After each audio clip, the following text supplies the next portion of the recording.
Oke, baik. Bismillahirrahmanirrahim. Assalamualaikum warahmatullahi wabarakatuh. Waalaikumsalam warahmatullahi wabarakatuh.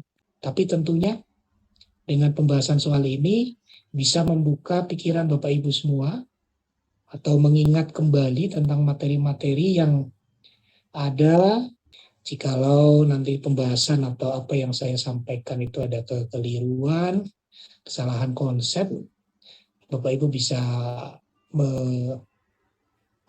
memberikan pendapatnya di sini untuk meluruskan apa yang sudah saya sampaikan. Oke, baik. Sebelum kita mulai, marilah kita sejenak untuk berdoa menurut agama dan kepercayaan masing-masing. Berdoa dimulai. Berdoa selesai. Oke, terima kasih.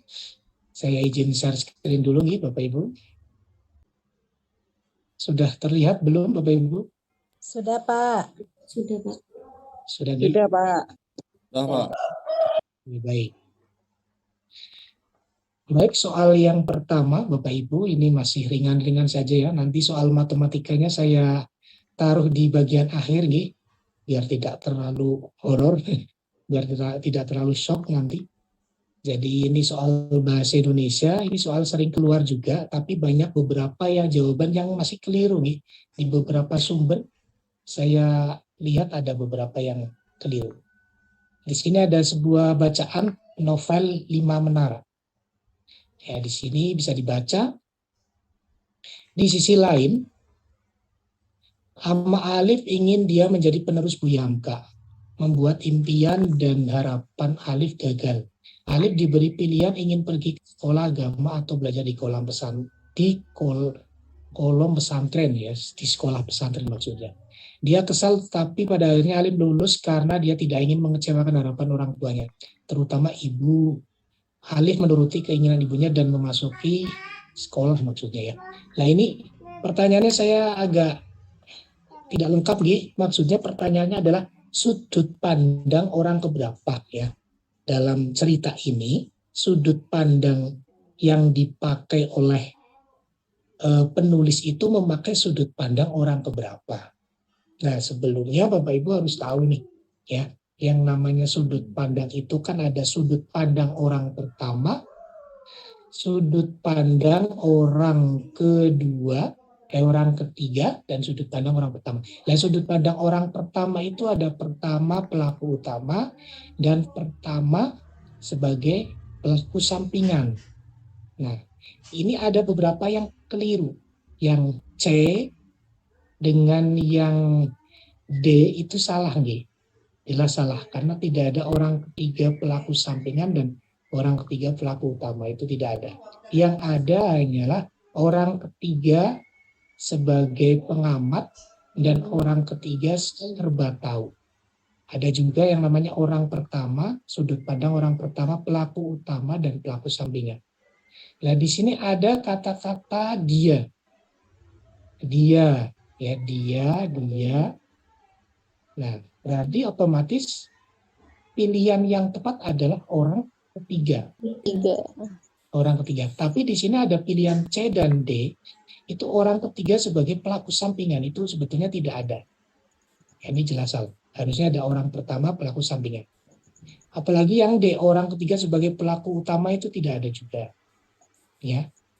Jadi jawaban yang paling tepat ya, orang ketiga itu adalah tahu. Orang ketiga serba tahu. Nah mungkin Bapak Ibu agak heran nih, kok ada orang ketiga serba tahu, apa ada Bapak Ibu ya.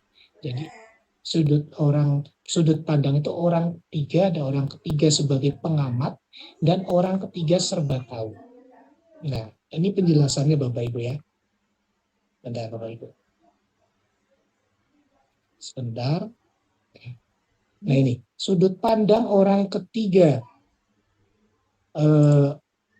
serba tahu itu ciri-cirinya adalah ada kata ganti ia, dia. Selain itu juga sesekali dia menggunakan nama pelakunya, nama dari tokohnya. Ya. Nama. Nah, di sini ada Alif.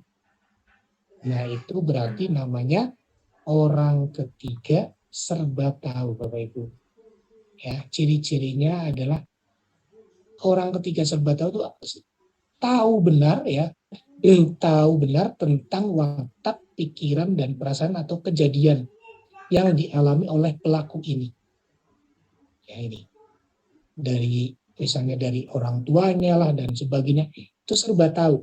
Penulis ini adalah memakai sudut pandang orang ketiga serba tahu, gitu ya. Ada juga yang menjawab ini, Bapak Ibu ya. Yang kalau nggak salah ada yang jawab D. Ini salah, Bapak Ibu ya. Ini di beberapa sumber ada yang jawab D. Tidak ada. Orang ketiga itu hanya orang ketiga sebagai pengamat dan orang ketiga serba tahu. Begitu Bapak Ibu ya. Jadi jawaban yang tepat jika ada cerita seperti ini adalah orang ketiga serba tahu. Kalau orang pertama jelas memakai kata saya, aku, ya. Itu kami misalnya orang pertama yang jamak atau apa itu kan. Itu orang pertama nih. Cukup jelas Bapak Ibu? Iya, cukup Pak. Jelas. Jelas Pak, jelas. Saya lanjutkan.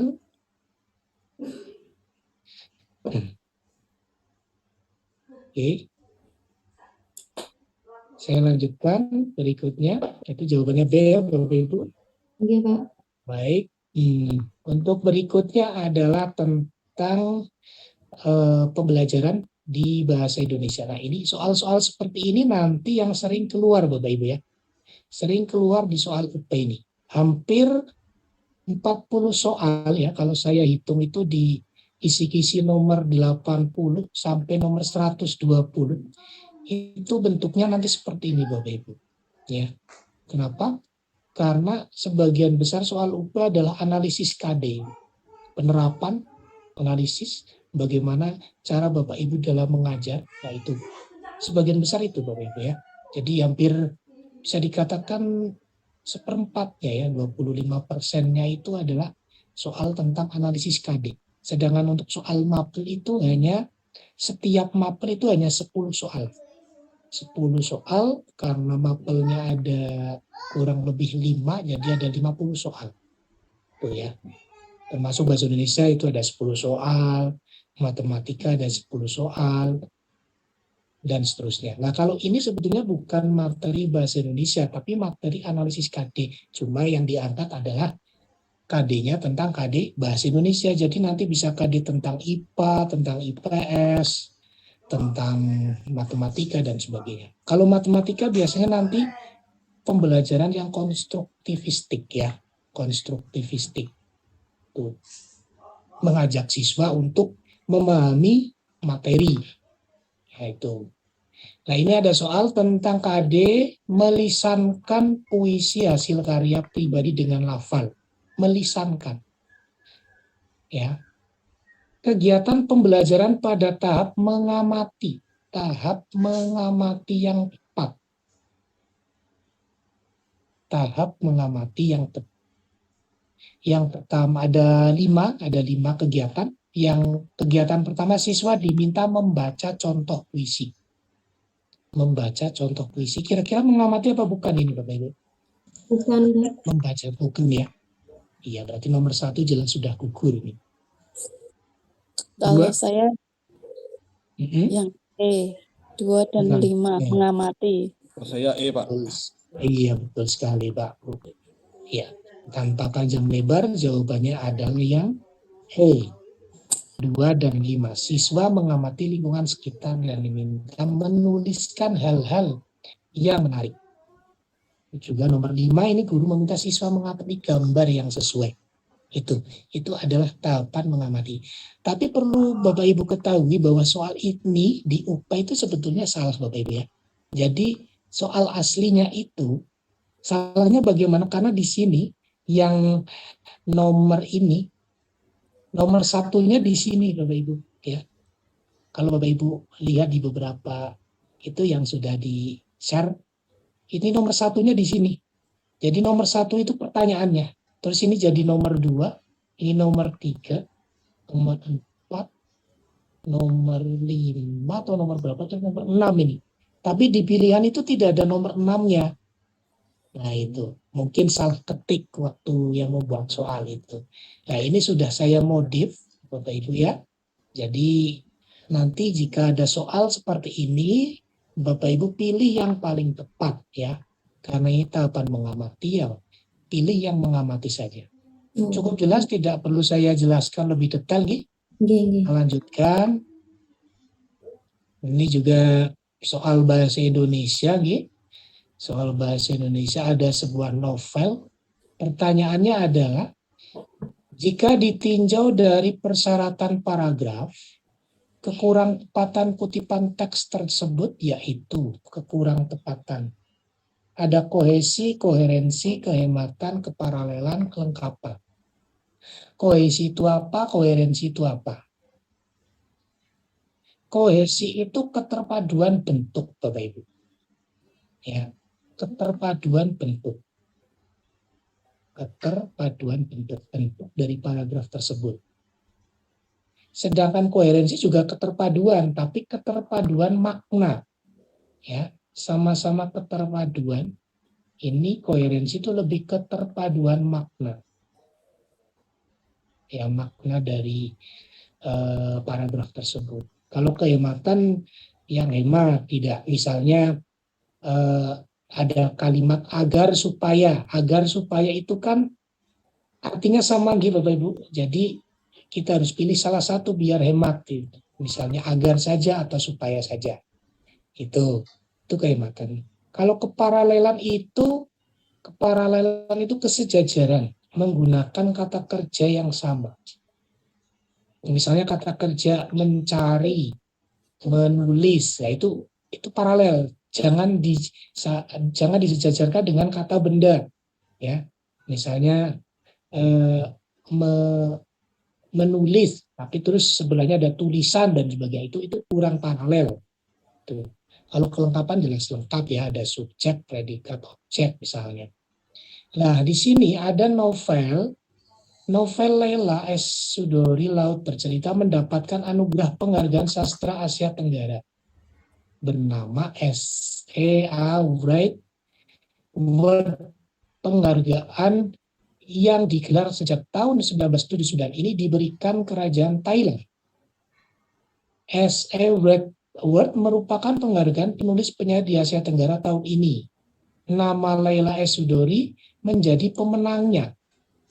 Seleksi di Indonesia, tiba-tiba ada kata-kata seleksi di Indonesia diselenggarakan oleh Badan Bahasa Kementerian Pendidikan dan Kebudayaan.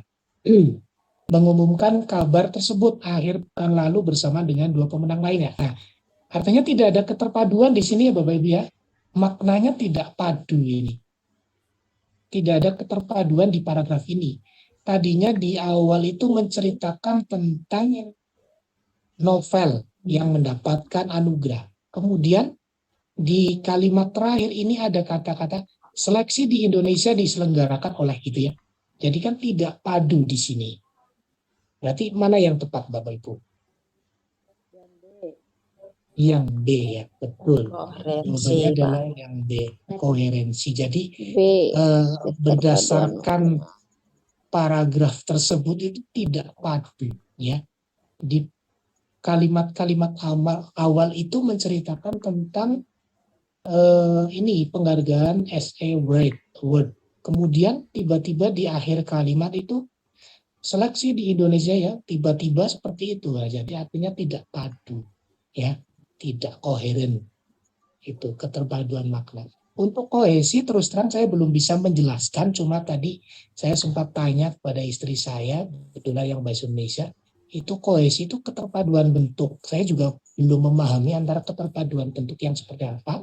Cuma di sini di novel ini sesuai kalimatnya ya, persyaratan paragraf ini yang lebih tepat adalah koherensinya, keterpaduan maknanya yang tidak padu gitu ya. Paragraf kalimat pertama menceritakan tentang ini, tiba-tiba di kalimat terakhir itu menceritakan tentang seleksi di Indonesia, itu tidak koheren. Jadi jawaban yang tepat adalah yang B ya Bapak Ibu. Seperti itu Bapak Ibu. kalau tadi diulangi, kalau keparalelan itu tentang bentuk kata kerja, bentuk katanya, kata kerja atau kata benda atau apa gitu, itu paralel. Tadi jawabannya yang B. Soal berikutnya, ada yang mau ditanyakan Bapak Ibu? Kalau belum, saya lanjutkan. Lanjut Pak. Ini mungkin soal ini belum ada nggih? Oke, soal berikutnya tentang masih seputar tentang pedagogi kalau nggak salah ini. Profesionalisme. Hasil mengamati guru mengajar diperoleh data bahwa peserta didik mengalami kebingungan. Ketika bertanya kepada guru perihal materi yang belum dimengerti, guru memberikan penjelasan yang berbeda-beda untuk pertanyaan yang sama. Nah, di sini kata kuncinya di sini permasalahannya Bapak Ibu. Ya, jadi guru itu memberikan penjelasan berbeda-beda dengan pertanyaan yang sama. Ya. Satu soal ternyata penjelasan atau jawabannya berbeda. Hal tersebut menunjukkan bahwa masalah yang muncul dalam pembelajaran disebabkan karena guru apa. Ini soal ini termasuk soal yang mudah ya Bapak Ibu. Silakan dijawab Bapak Ibu. Kira-kira jawabannya apa? Monggo. B. B, Pak. B Pak. A, B, C, D, E. B. Iya betul sekali ya. Tidak menguasai materi pembelajaran. Iya, B, betul. Tidak menguasai materi pembelajaran yang menjadi bidang profesional. B jawabannya B. Betul Pak. Ya, jawabannya yang B. Tepat sekali. Jadi kadang soal-soal seperti ini juga masih sering keluar di UP, jadi tidak ada salahnya kita pelajari. Walaupun termasuk soal yang gampang, ini juga perlu dipahami juga bahwa sesuai ilustrasi ini, sesuai kasus ini yang lebih tepat adalah yang B. Kalau yang pilihan yang lain A, C, D, E itu sebenarnya alasan yang mengadang-adang ya, tidak masuk akal ya. Itu ya masuk akal tapi maksudnya kayak diada-ada di sinilah di pilihannya. Baik, saya lanjutkan untuk soal berikutnya. Ini tentang IPA. Soal ini sering keluar Bapak Ibu, tapi dengan gambar yang berbeda-beda. Dengan gambar yang berbeda, kadang itu pakai ombak ya. Ada yang memakai ombak, ada yang PLTU, ada yang gas bumi, ada yang tenaga surya, gitu. Jadi berbeda-beda, tapi saya berikan contoh satu saja tentang PLTU ya Bapak Ibu. Pembangkit listrik tenaga uap merupakan jenis pembangkit. Sebetulnya ini tidak perlu dibaca, nggak masalah nih Bapak Ibu. Ini hanya ilustrasi saja biar Bapak Ibu tuh terlalu lama mengerjakan soal ini. Nah, langsung ke poinnya saja, ke pokoknya saja. Karena sudah ada gambar itu, langsung pertanyaannya saja. Berdasarkan gambar, perubahan energi pada bagian boiler, turbin uap generator adalah boiler, turbin uap, sama generator Bapak Ibu. Ya, ada boiler, turbin uap, ya ini boiler, turbin uap, dan generator. Di boiler ini kira-kira apa Bapak Ibu yang terjadi perubahan energinya? Listrik. Kimia, Pak. Iya, kimia. Kenapa jawabannya kimia? Karena menggunakan batu bara untuk menghasilkan uap. Iya, untuk menghasilkan uap. Ya, menghasilkan uap itu kan dari batu bara. Kimia, setelah kimia apa Bu? Apa yang dihasilkan dari kimia? Panas. Iya.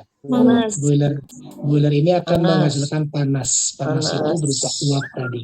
Kemudian uap tadi masuk ke turbin, akan menggerakkan, akan menggerakkan turbin, ya, akan memutar turbin, mekanik. Nah, setelah itu karena ada putaran, kemudian di generator menghasilkan yang namanya Listrik. Ya, jadi cukup mudah ini. Jawabannya yang oh, tapi akan sulit itu kalau nanti gambarnya berbeda dengan yang ini ya Bapak Ibu ya. Mekanik, iya betul sekali. Potensial. Jadi potensial ombak ini yang nantinya akan memberikan yang namanya mekanik itu. Oke. Setelah gerakan itu mekanik, setelah mekanik itulah akan timbul yang namanya listrik ya Bapak Ibu. Itu kalau nanti gambarnya ini ombak ya. Karena di soal pretest kemarin ada beberapa teman saya yang menceritakan bahwa ini di sini gambarnya laut ombak. Nah itu di situ pilihannya ada potensial ombak. Ya, berarti dipilih yang itu potensial ombak. Karena tidak ada yang lain sih di situ pilihannya. Potensial ombak itu hanya satu tok di depan. Nah itu dipilih saja. Ada juga nanti yang gas bumi ya Bapak Ibu. Gas bumi juga sesuaikan. Kalau gas bumi otomatis kimia dulu ya. Hampir sama dengan ombak ini. Kalau yang ABC terus ada ombak ada pilihan. Kalau yang apa? B, C, D, E itu kalau yang ombak ada nggak itu urutan? Ada pilihannya. Ada potensial ombak yang paling depan. Itu cuma satu tok katanya Bu. Jadi gampang mudah dipilih. Ya, jadi Maaf Pak, izin bertanya Pak. Iya, monggo Pak Wayan. Kalau tenaga matahari bagaimana anunya Pak, mekanismenya Pak? Panas ya. Tenaga matahari itu yang di itu apa? Panasnya apa cahayanya? Panasnya. Panasnya Pak. Panel surya ya Pak. Panel surya. Iya, Panel surya panel. Pak. Kemarin Iya, Pak. panel surya. Iya, tapi kan panel surya itu kan panelnya, alatnya. Iya. Energinya apa? Cahaya apa panas? Panasnya Pak. Matahari. Kemarin keluar matahari, itu Pak. Pak. Bingung Pak. Antara Cahaya. cahaya sama Pak. panas Pak. Cahayanya. Iya kan ada cahaya, ada panas gitu kan? Iya. Ada Pak. Yang betul yang mana Bapak? Cahaya Pak. Panas matahari. Cahaya. Itu membingungkan Pak antara Cahayanya Pak yang digunakan cahayanya. Iya. Jadi Crossing. harus dipikirkan juga nih antara panas dan cahaya. Kira-kira yang dibutuhkan itu panasnya apa cahaya? Waalaikumsalam. Yang dibutuhkan panasnya apa cahayanya? Ayo coba komentari. Cahaya. kalau menurut saya cahayanya Pak. Cahaya. Panas. Cahaya.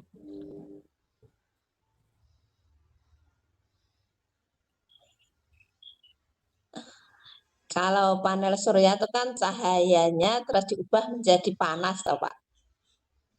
Iya Pak. Kalau cahaya Kalau kan menurut belum saya, panas Pak. iya betul Redup Pak. sekali. Saya setuju Mendung, dengan Pak. Ibu. Jadi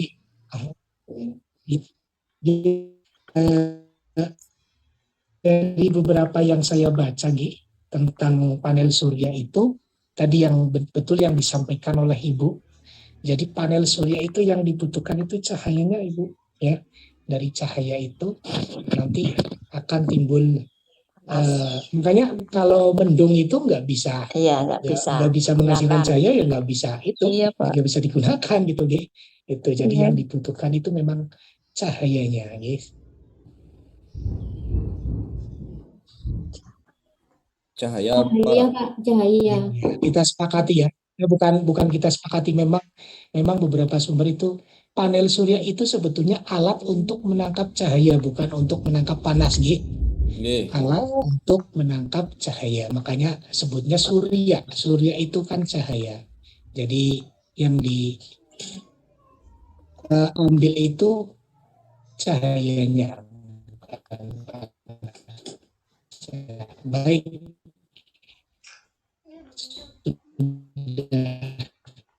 terjawab berkat diskusi kita tadi ya Bapak Ibu. Halo. Ya. Suaranya agak putus-putus Pak. Kalau gas bumi apa ya Pak tadi Pak? Halo Bapak Ibu, Kalau gas bumi kimia tadi Bu. bisa mendengar suara Kimia panas. Ya. Terima kasih. Kimia. Gas bumi kimia. sudah menayangkan gambar orang dari Aceh. menayangkan gambar orang dari Aceh. Nah ini, sampai Papua lengkap dengan karakteristiknya. Menurut teori Chen Piazen, maka narasi tersebut menunjukkan bahwa peserta didik yang ada di kelas tersebut berada pada tahap masih hafal dengan tahap perkembangan peserta didik. Teori Piazen ini, Bapak Ibu, Apa? Sensor. Sensor tuh bayi. sensor itu apa? 0 Sensor sampai itu 0 sampai 2 tahun. Bayi ya, Ya, bayi baik. ini. 2 bulan. Berarti ini yang soal ini sensori motorik masuk apa tidak? Tidak, Pak. Nggak masuk Pak, itu gambar. Tidak masuk sih. Kalau praoperasional itu anak TK nggih. TK, PAUD, PAUD. Ya, masih ada ya operasional konkret.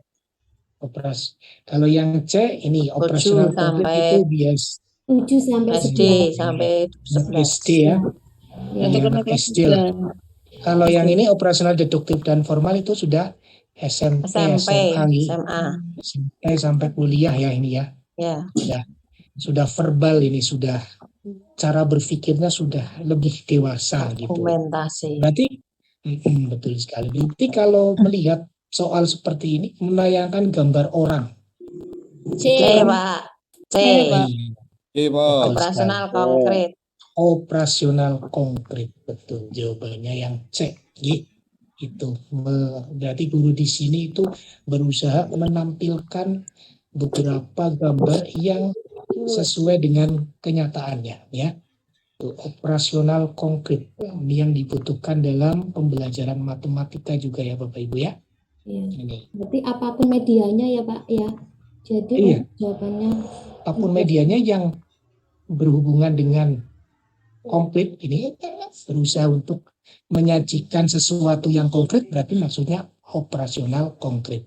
Kalau sensori motorik itu sentuhan ya, masih butuh sentuhan, butuh dengan cara kita sentuh ya anak tersebut. Nah, operasional juga hampir mirip sebetulnya antara perpaduan antara sensori dan mau ke operasional ini praoperasional, namanya saja praoperasional. Sebelum operasional masih butuh bimbingan juga yang D ini. Baik, saya lanjut. Tidak ada masalah lagi. Pak, lanjut. Lanjut. Sekarang yang mulai ini yang sering jadi perdebatan ini Bapak Ibu ya.